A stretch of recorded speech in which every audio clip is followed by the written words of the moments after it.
Hey everybody, this is Ronald, and I am here this week solo. It's just me. My wonderful, beautiful wife is exhausted from putting together this new studio that we've got. So if I could turn the camera around, you could see some really cool curtains. And this behind me here is a great chalkboard that we've made, and we've got some really cool stuff coming on for that. But this week is just me, and so in order that you don't have to just listen to me, I've arranged for a first for the Epic Fantasy Podcast. It is an interview that we're going to get to do with another fantasy author. Looking forward to you meeting him and seeing what he's been cooking up and what he's got going on. And so I'm going to go ahead and cut over to that interview, and I am excited for you to get a chance to meet a new friend of mine. His name is Assaph Mehr. And so let's get over there and watch that interview get going. Cool. Here we are. Excellent. Assaph, this is my first time getting a chance to meet you and talk with me. Tell me a little bit about yourself, man. All right. I live in Australia. I grew up in Israel, though. It's a land that's steeped in history. You literally can't dig everywhere before you hit some, ancient relic. And that's kind of fueled my love of history. And I started reading early. When I ran out of the normal kiddie books that interested me, I borrowed my sister's library card and started reading for the adult section way before my time. Got myself scared a few times, but Yeah. kept on going. And then I was introduced to fantasy, sci-fi and fantasy, and it kind of never left. So what I do now is I write. I write stories at the intersection of history and fantasy. Yeah. That's quite simply what I like to read. What was one of your first fantasy books that you got a hold of and that you got to read? I remember being introduced to The Hobbit by my brother-in-law. Handed me a copy, said, read this. I flipped it over to read the blurb, and he said, forget the blurb, just read the book. Don't read the short stuff. Get going. Yeah, just get going. And so that was, I think I was about 11 or 12 probably. I was going to say that typically is a time when most people encounter The Hobbit. For me, I found The Hobbit and then found that it was very large. I put it away for that. I came back and I read Red Wall was my first fantasy book by Brian Jacques, and really appreciated him. Okay, so you live now in Australia, but you came from Israel. You have a much larger world history than I do. I've lived in the States just my whole life, and so I am automatically envious of you and all the culture that you've gotten a chance to see and be a part of. Yeah, living in Israel was nice because we could take weekend trips to Europe, but living in Australia, not so much. No. Australia. You do. You're a little, not little, I suppose. Very big island, and that Yes. you can't take a day trip anywhere. I live in Texas in the States, so we can take a day trip to Texas when we live here. That's all we can get to. Pretty much, yeah. Now, I'm looking at your book here in Numina. That is, oh no, that's book 2, isn't it? Yeah. Right. That's the latest one. It's the latest one. The first one is Murder in Absentia. There we go. Yep. And this is your stories of togas, daggers, and magic. First off, what inspired you to write for lovers of ancient Rome, murder mysteries, and urban fantasy? Why put those 3 together? That's what I like to read. Yeah. I grew up on detectives like Agatha Christie. I mean, started probably with Enid Blyton, but graduated to Agatha Christie and Conan Doyle and Raymond Chandler and Dashiell Hammett, all those classical hardboiled detectives. Discovered fantasy when I was a teen and stayed there for a while. And 10 or 15 years ago, I picked up a book by Lindsay Davis. She writes Roman era detectives.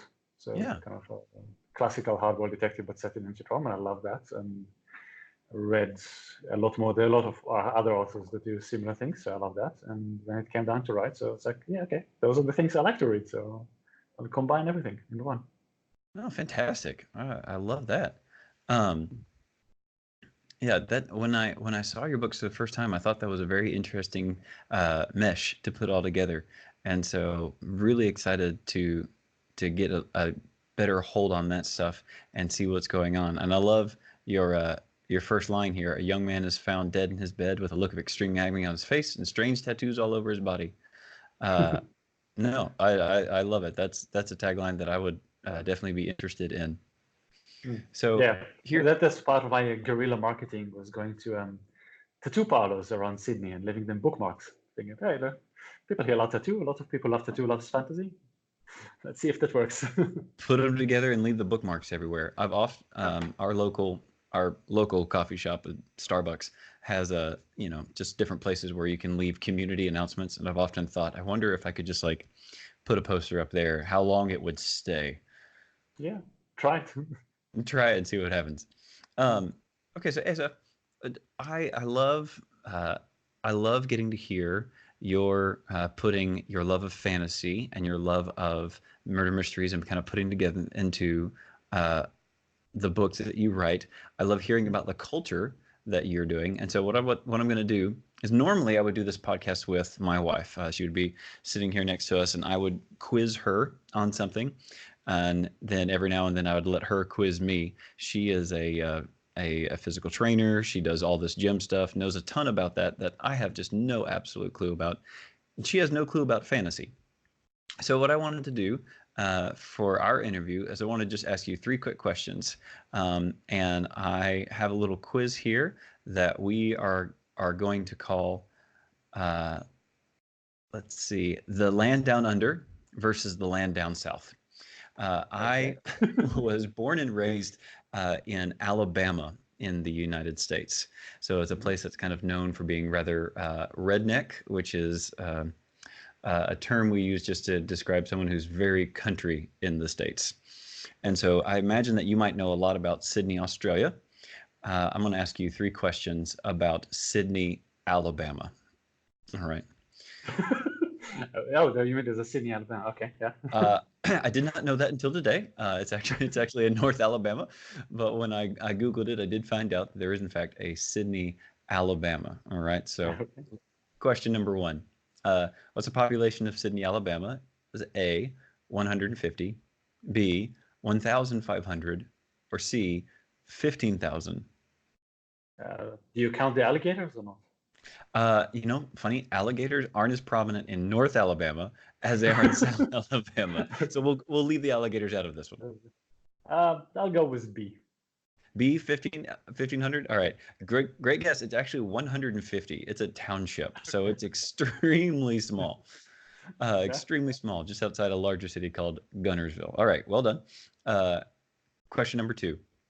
Mhm. Which of these businesses is a made-up business of Sydney, Alabama?